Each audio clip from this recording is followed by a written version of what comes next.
리걸마인드 연구소입니다.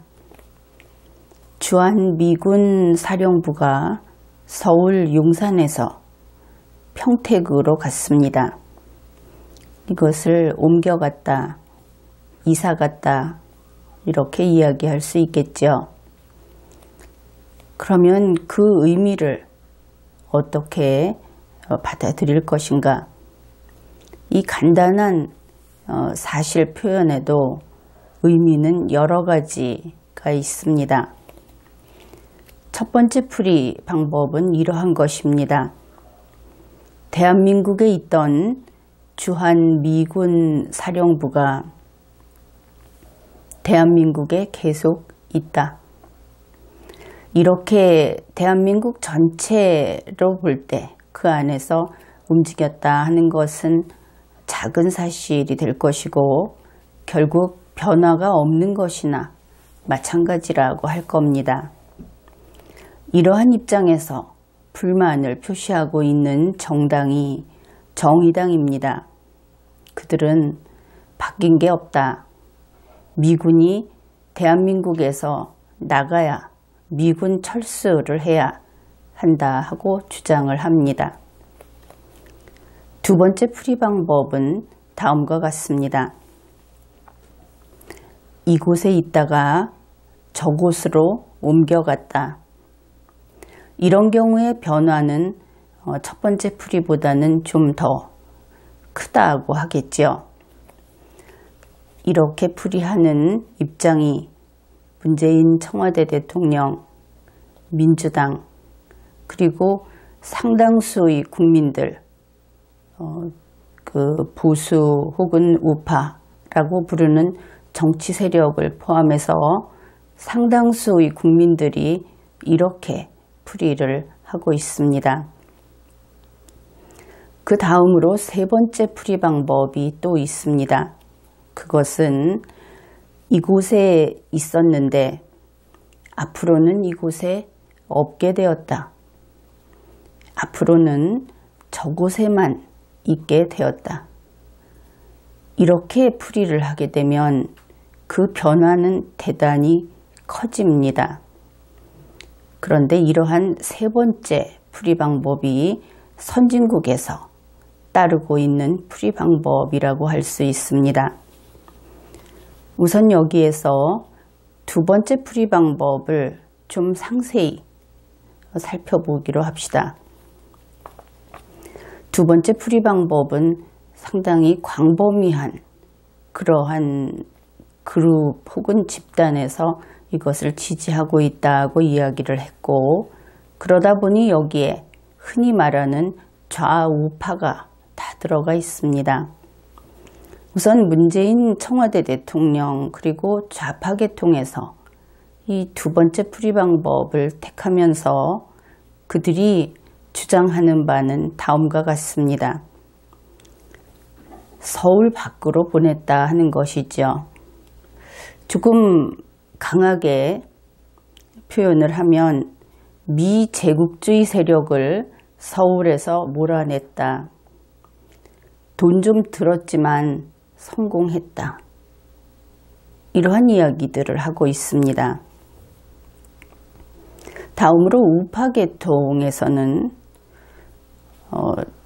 주한미군 사령부가 서울에서 평택으로 옮겨갔다.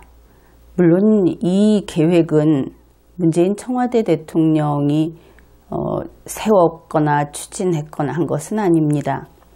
이미 오래전부터 그렇게 하기로 되어 있었고 그 시기가 지금 그렇게 하기로 된 것뿐입니다.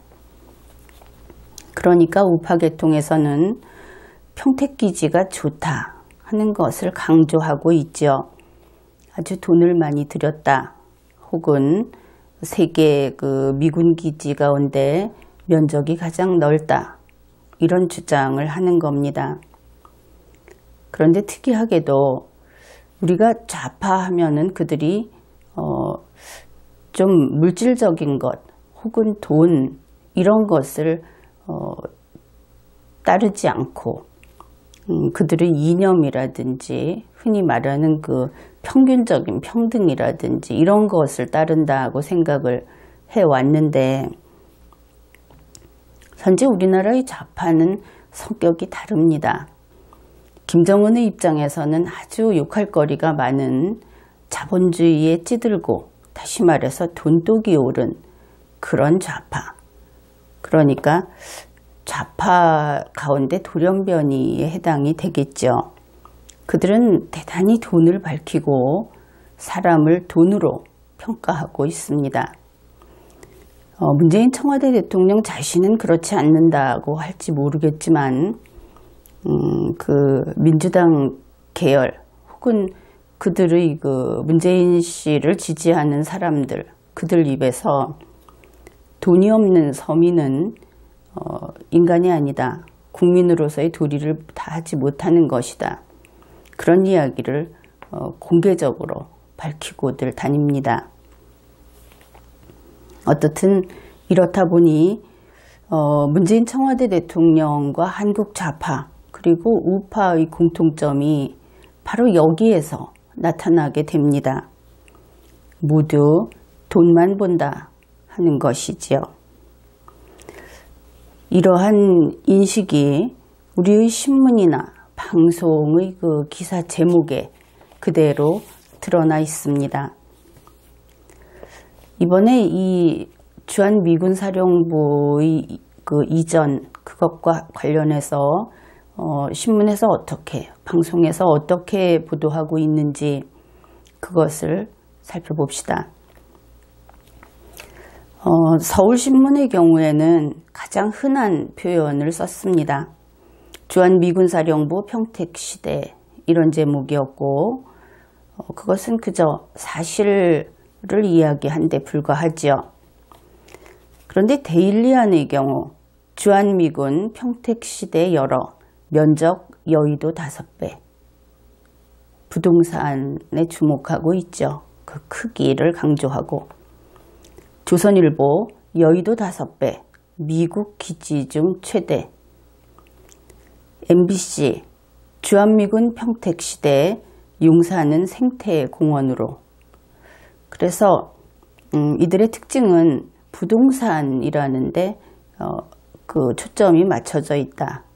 땅값 이런 것이죠. 물론 이들이 그 스스로 이렇게 했는지는 알 수 없습니다. 왜냐하면 대부분이 춘추관에서 주는 그 자료를 가지고 사용하기 때문에 결국 이렇게 부동산에 눈을 맞추고 있는 것이 문재인 청와대의 입장이 아닌가, 그렇게 볼 수 있는 것이죠. 그 다음으로 국방일보 주한미군 평택시대 한미동맹 새 전환점. 여기에서 보면 한미동맹에 어떤 변화가 있다는 것을 알 수 있죠. 뉴스원 주한미군 평택시대 안보 대전환. 그래서 이 양 매체의 경우에는 한미동맹이 무엇인가 바뀌고 안보가 바뀌고 있다, 이런 것을 읽을 수 있습니다. 그 다음으로 동아일보는 주한미군 73년 만에 평택시대, KBS도 동일합니다. 또 연합뉴스TV의 경우에는 73년 만에 용산 떠난 주한미군 해서 그 73년 만에 용산을 떠났다 하는 점을 강조하고 있습니다.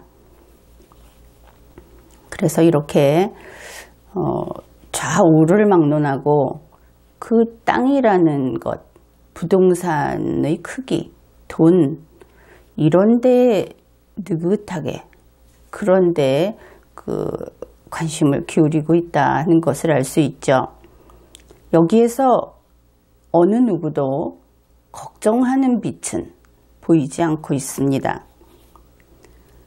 이제 그날 행사에서 송영무 국방부 장관이 축사를 한 내용이 있는데, 그 중에서 그는 이런 이야기를 했습니다. 평택 주한미군 세계 평화에 기여하길. 그래서 국민들은 대한민국에 있는 주한미군이 갑자기 세계 평화에 기여를 해야 한다고 하면은 저것이 성격이 유엔군인가? 북한 방어는 하지 않는 것인가? 이런 궁금증이 생길 겁니다. 송영무 장관은 이런 이야기를 함으로써 자신의 주장을 뒷받침하고 있습니다. 현재 우리 대한민국 그리고 이 한반도의 정세가 평화의 공존시대로 전환이 되었다. 그러니 이것은 안보에 있어서 대전환이라고 할 수 있다. 그러면 이러한 대전환이 어째서 생겼는가 하면은 한미동맹이 싸우지 않고 승리를 쟁취했기 때문에 이러한 평화공존시대가 되었고 안보가 대전환이 되었다. 그런 이야기를 했습니다. 안보가 전환이 되었다. 그러니 이제 북한은 걱정하든지 견제할 대상은 아니다. 세계 다른 나라들하고 똑같이. 그렇다면 일본에 대해서 우리가 안보를 걱정하는, 일본이 혹시 우리를 공격하면 어떻게 할까? 그러한 정도와 거의 대등하게 혹은 그보다도 더 적게 북한 김정은이 우리를 공격하면 어떻게 할까 하는 데 대해서 고려할 문제이고 북한을 두려워할 필요가 없다. 이러한 뜻이 담겨져 있습니다. 그는 새로운 시대가 왔다는 것을 강조했습니다. 그러면서 주한미군들에게 새로운 시대에는 새로운 임무를 맡아야 한다. 이제 북한이 아니다 하는 것을 거듭 강조하고 있는 것이죠. 그러면서 그 새로운 임무란 바로 세계 평화에 기여하는 것이다. 이렇게 축사를 했습니다. 결국 송영무 장관은 한반도와 동북아에서 냉전의 극렬한 대립이 이제 끝났다. 그렇다면 북한과 중국과 러시아가 착해졌고 평화주의자가 됐고 절대 남을 침략하지 않는 이상하게 변해버렸다. 그런 뜻이 되겠죠. 김정은을 매력적인 리더, 신뢰할 수 있는 리더로 보는 입장에서 이러한 환상에 들뜬 것이다. 그렇게 평가할 수밖에 없는 겁니다. 그런데 김정은은 원래 김정은스러운 그런 인물입니다. 그는 바뀌지 않고 원래 그렇게 생겨먹은 그런 자라고 할 수 있겠죠. 최근에 북한에서 고위직 공무원을 공개 처형했다. 그런 뉴스가 나왔습니다. 인권이 없고 언론의 자유가 없는 세상인 것을 다시 한번 온 세상에 증명한 것이지요. 또 최근에 북한에서 핵시설을 증강했다. 무기 프로그램 운영을 계속하고 있다. 그러한 뉴스가 또 전해졌습니다. 김정은은 역시 신뢰할 수 없는 인간이다. 그것을 또 증명한 것이지요. 결국 우리가 알 수 있는 것은 대한민국 5천만 주권자를 노리는 주적은 건재하며 더구나 그들은 강해졌다. 그것을 알 수 있습니다. 그렇다면 송영무 국방장관은 오판했고 적 앞에서 지원군인 미군을 쫓아냈다고 해야 하겠죠. 서울에서 더 먼 곳으로. 그런데 송영무 국방장관은 군사에 관한 행정을 담당하는 공무원에 불과합니다. 그는 문재인 사실상의 대통령에게 복종하는 공무원에 불과합니다. 그래서 실제는 문재인 씨가 사실상의 국군 통수권자이고 바로 그가 오판을 해서 적 앞에서 우리 국군을 무장해제했다. 그렇게 평가해야 제대로 된 평가라고 할 것입니다. 국군을 무장해제한다 하는 것은 훈련을 금지하고 결국 훈련을 금지한다는 것은 꼼짝 마라 한 것하고 동일하니까 그렇게 이야기할 수 있겠죠. 그러면 이번에는 주한미군사령부의 이전이라는 것이 안보와 관련해서 또 우리 5천만 국민의 안전과 관련해서 어떤 의미가 있나 그것을 검토해 보기로 합시다. 풀이 3에 대해서 좀 더 이야기를 해보면 되겠죠. 이 선진국에서 하고 있는 풀이 3에 따르면 이렇게 됩니다. 주한미군사령부는 서울 용산에 있었다. 그런데 앞으로 주한미군사령부는 서울 용산에 쭉 결코 없을 것이다. 이렇게 되는 겁니다. 2018년 6월 29일 이전까지 우리가 전방이라고 하면 어떻게 인식하고 있었습니까? 흔히 파주, 문산 등을 전방이라고 불렀지요. 대체로 왜냐하면 서울에는 미군이 있기 때문에 그런 인식이 바탕에 있었던 겁니다. 그런데 2018년 6월 29일부터 이제 수원 이북, 서울 이북은 전방의 개념으로 이제 그쪽으로 들어가 버립니다. 수원 이북에는 미군이 없다는 인식 때문이죠. 아마도 이러한 이야기를 하다 보면 뉴스에 나왔듯이 북한 채권을 사들이고 휴전선 부근에 부동산 붐이 일었는데 거기에 편승했던 우리 국민들이 등골에 식은땀을 흘릴지도 모르겠습니다. 그렇게 하루아침에 세상이 바뀌는 일은 오히려 그것이 이변이지요. 그리고 이변은 좋으나 나쁘나 부작용을 낳기 마련입니다. 이변은 잘 생기지도 않고 생겨도 부작용을 낳는다 하는 것이죠. 지금 하는 이야기는 이변이 생기기 어렵다. 그런 뜻입니다.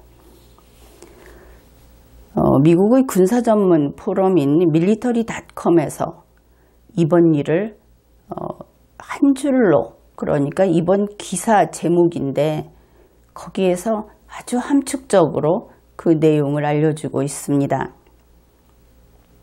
그것은 다음과 같습니다. 주한미군은 그 본부를 DMZ로부터 훨씬 멀리 떨어진 곳으로 옮겼다. 그러니까 주한미군은 주한미군 본부를 휴전선으로부터 멀리 남쪽 지역으로 후퇴시켰다. 이것이 이번 주한미군 사령부 평택 이전을 기사로 다루면서 제목으로 뽑은 그 문장입니다. 주한미군의 그 본부가 서울에서 더 남쪽으로, 서울에서 남쪽으로 40마일 지점까지 그렇게 휴전선으로부터 물러났다. 이것으로 이 군사 전문가들 그리고 선진국에서 이번 사건을 어떻게 보고 있는지 그것을 그대로 드러내고 있죠. 우산에 미군 공군 비행장이 있고 평택에 주한미군 본부가 있습니다. 그 이야기는 우산 이북 지역에 미군이 없다 그런 뜻이죠. 그러면 어떻게 되겠는가? 우산 이북 지역에 비상상태가 발생했을 때 미군이 안 지키겠다는 것이 아니죠. 그런 이야기는 브룩스 사령관도 이야기를 합니다. 우리가 한반도 이 대한민국을 지키는데 지키지 않겠다는 것이 아니다. 물론 그렇습니다. 단지 물리적으로 못 지킨다 하는 것을 알아야 하는 것이죠. 그래서 이제는 유사시에 수원, 서울, 일산, 파주 이러한 수원, 이북, 오산, 이북 지역은 결국은 그 환상에 취해서 5판으로 고속도로를 내고 있는 문재인 청와대 대통령 그리고 송영무 국방장관 그들이 알아서 지켜야 하는 그런 상황이 되었습니다.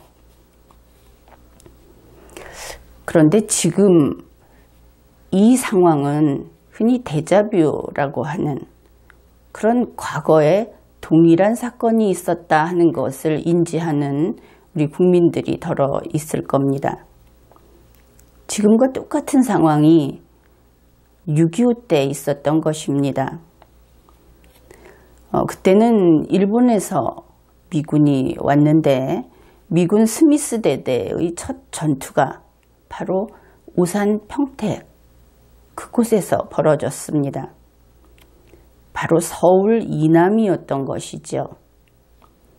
서울 이남에서 첫 전투가 벌어졌다 하는 것은 북한 괴뢰군이 서울을 완전히 짓밟고 내려온 그 다음에 오산에 이르러서 비로소 우리를 도울 수 있는 군대가 있었고 싸울 수 있었다. 그때 미군이 첫 전투를 했다. 이런 뜻입니다. 조금 전에 이야기했던 환상에 취한 자들이 감당해야 할 부분, 그 부분이 그때와 지금이 똑같지요.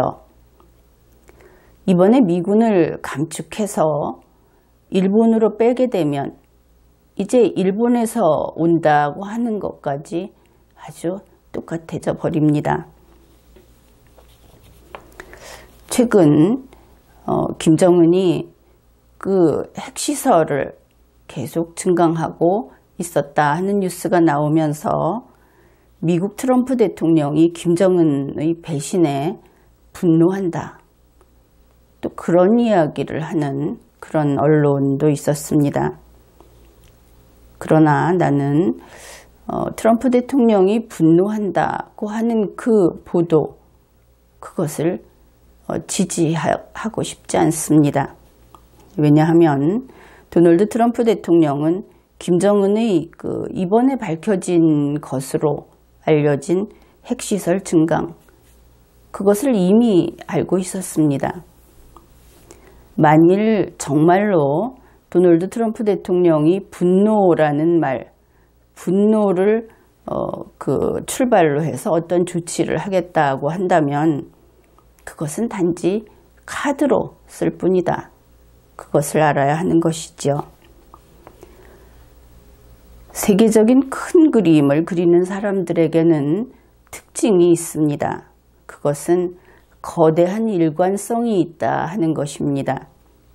그래서 그들은 어떤 상황 변화, 또 어떤 주요 인물들의 배신, 이런 것에 미동도 하지 않습니다. 그 모든 것을 오히려 기회로 활용하는 것이죠. 바로 이것이 강자의 힘입니다. 끝으로 브룩스 사령관의 연설을 소개한 밀리터리닷컴의 중요한 한 문장을 소개하겠습니다. 이제 대한민국에서 미군은 오산 평택의 서해안 지구와 대구 주위를 중심으로 방어한다. 이것이 우리가 귀담아 들어야 할 중요한 메시지라고 생각을 합니다. 이번 회에는 여기까지 하겠습니다.